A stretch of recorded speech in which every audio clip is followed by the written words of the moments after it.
Existem muitos depredações criminosas dentro desse aspecto. Realmente, em regra, os patrimônios históricos eles estão no início das cidades, né? Onde as cidades se originaram, então são supervalorizados. A gente tem em Belém, ali na área do comércio, mas isso é muito, a gente vê bastante ali no centro histórico de São Luís.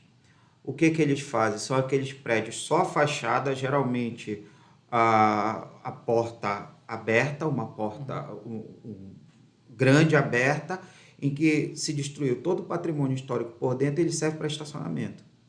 Tá? Não que o estacionamento seja algo tão rentável assim, não é, porque aquilo ali está se esperando para uma efetiva valorização imobiliária, né? Uma especulação, no caso. Uma especulação, porque, inclusive, até se alguém quiser investir num restaurante ou num hotel ou algum centro mais turístico, é muito mais fácil fazer a adaptação sem nada, ser um miolo, digamos assim, sem nada dentro, e mais barato do que fazer uma adaptação do... Nós temos um exemplo desse aqui em Belém também, né? Temos.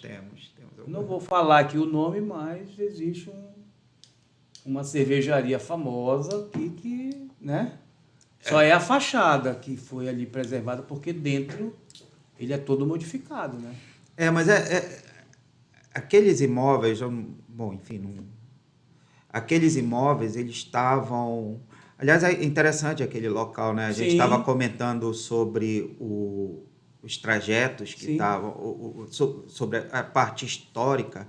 Belém, aquela parte ali é um bulevar, né? O bulevar acho que o nome foi dado, deve ter sido dado na época que a gente queria ser francês aqui, né? Eu não conheço um bulevar fora de França, né?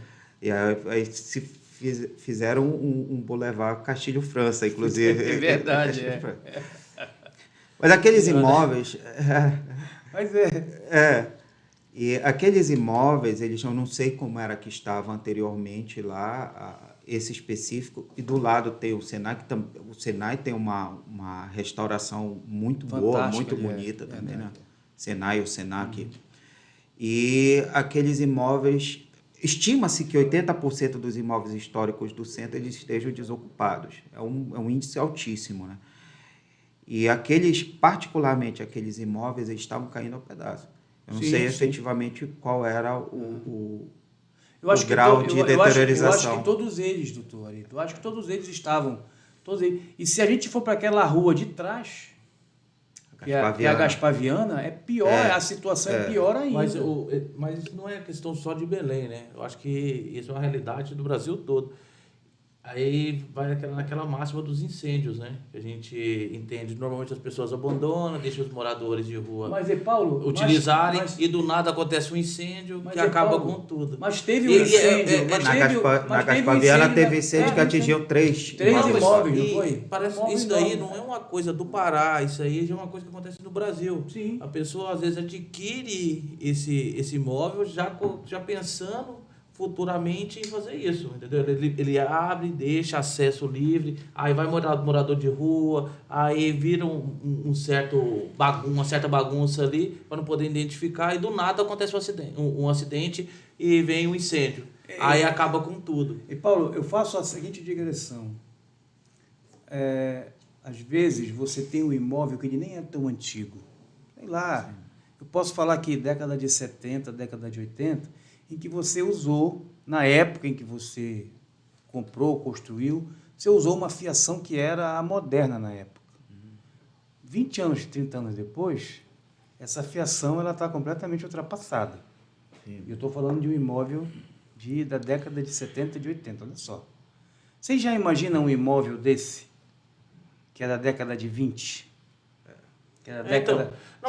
Século XIX. Século XIX, como é que é a fiação? Como é que funciona, não é verdade? Então, Cláudio, eu estou pensando aqui na questão especulatória. Pensa comigo. O que acontece quando o imóvel ele é patrimônio histórico? O doutor estava mencionando para a gente preço.